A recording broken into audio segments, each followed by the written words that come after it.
Hey everyone! Today we are going to introduce the expectancy violation theory, define the theory, introduce the assumptions, and show how expectancy violation theory works in a real situation on campus.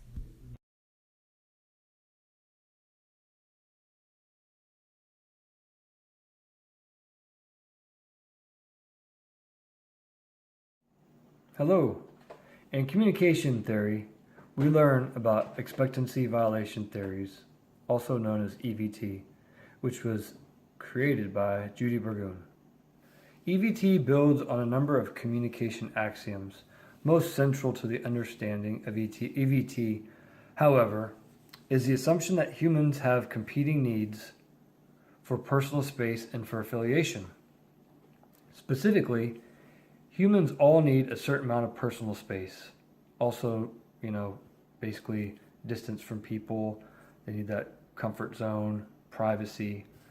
People also desire amount of closeness, unity with others, affiliation groups. It could be sororities, fraternities, clubs, anything, team type stuff. When you perceive that one of your needs has been compromised, EVT is there and it predicts that you will try to do something about it. Expectancy violation theory is built off of the assumption that individuals have competing needs for personal space and for affiliation. That is, although we desire personal space, we sometimes have a need to share that personal space with others who we feel comfortable sharing it with. Individuals react positively or negatively to social interactions by reciprocating or compensating the other person's behavior. Reciprocation is when the other person's behavior is matched, whereas compensation is where the other person's behavior is countered. By examining the context, relationship, and communicator's characteristics, individuals arrive at a certain expectation for how a given person should and will likely to behave.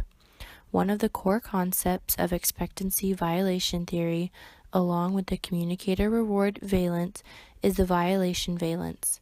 Violation valence is a positive or negative evaluation you make about a behavior you did not anticipate. Often, a person behaves in a way you might not have expected, but the surprising behavior is viewed positively. For example, when walking up from behind a friend that may not know that you are there will catch them off guard, but in the end, when they turn around and they realize that they know you, they will be okay and potentially start a normal conversation with you. While, on the other hand, a negative violation valence example would be walking into an open setting, whether it be on campus or in the mall, and we tend to be more aware of our surroundings. If someone were to walk up behind us closely, we would potentially move away once we notice that someone was in our comfort zone and that we did not recognize them to begin with.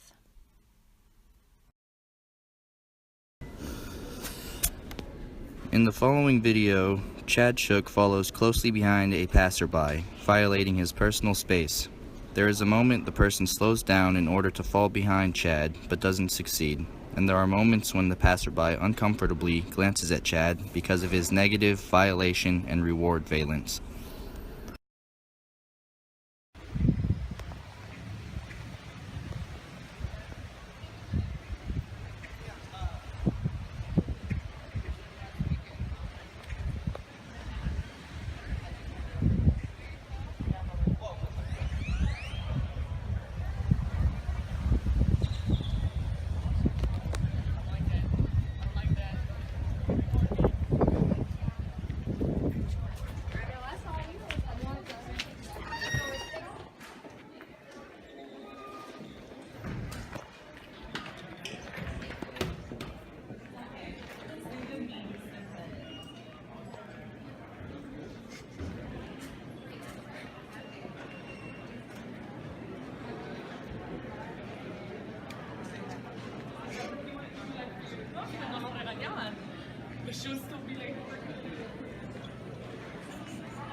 dying. You need to get closer. Wait, stand here.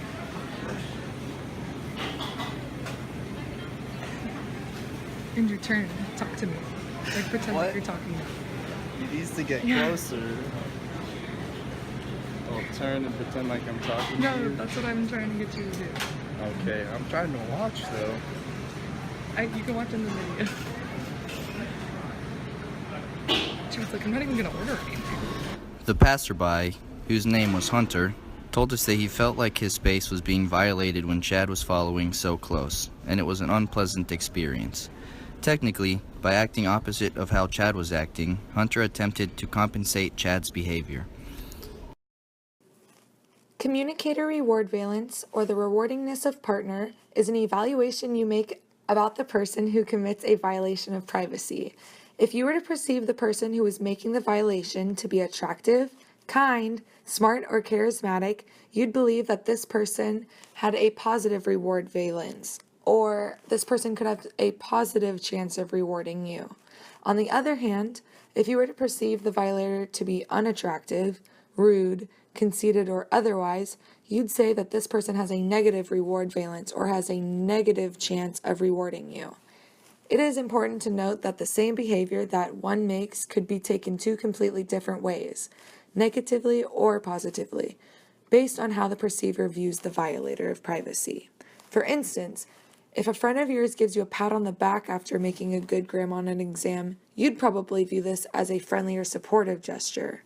However, if a person that you dislike did the same exact thing, you'd probably consider this to be a negative or sarcastic move because you'd believe that they have a negative reward valence to begin with. This tells us that we cannot assume how others will interpret our messages, meaning we need to take into consideration our relationship and what we think of the person committing the violation of privacy. When expectancy violations theory begins to predict possible outcomes, the first thing you need to understand is reciprocated. Reciprocated means that your action is being copied or mimicked. This is all based off of whether or not the violation valence is positive or negative reward valence. If the violation valence is positive and the communicator reward valence is positive, then the theory predicts the action to be reciprocated. One of my favorite examples of this is a movie called Hitch, when Alex is teaching his friend Albert how to kiss his date. Alex tells him to lean in towards her 90%, but allow her to lean in the other 10%. Alex is telling Albert to test the violation valence and see if she reciprocates or goes in for the kiss. Another example of this would be if I were walking to class and I saw one of my friends. I started walking super close to her, and then she looked over, notices it's me, then gives me a hug. That would be another example of a positive violation valence. On the opposing side, you could have a negative violation valence outcome if the communicator reward valence is negative. An example of this would be if I walked up to the same person that I thought was my friend, and it turned out not to be my friend. She would then react in a negative way, and I would similarly act negative as well, and continue to walk.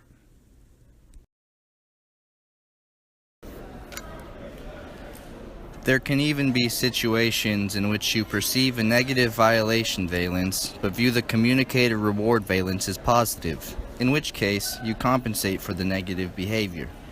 An example of a case like this is if a boss yells at you for not doing a certain job correctly. You compensate in a positive way by saying that you'll try better next time and ask them if everything is okay.